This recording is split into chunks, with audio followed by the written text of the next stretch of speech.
Всем здрасте! Я продолжаю играть в кирпичные кубики. Итак, друзья мои, после перерыва на ремонт зубомашины и кота я возвращаюсь к ремонту нашего дорогого камина. Ну и, как обещала, с накрашенными глазами, конечно.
Все эти замеры и перемены вообще требуют безумного количества времени. Но самая страшная и пыльная работа — это, конечно, резка камня.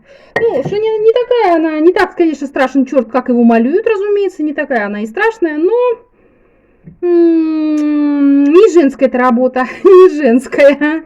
Но если очень хочется, то можно, дорогие девочки, попробовать и это. Как-то так. Ну что, яблоки вкусные, кофе обалденный.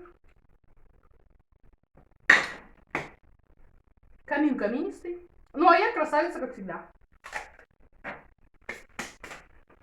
Всем хорошего дня.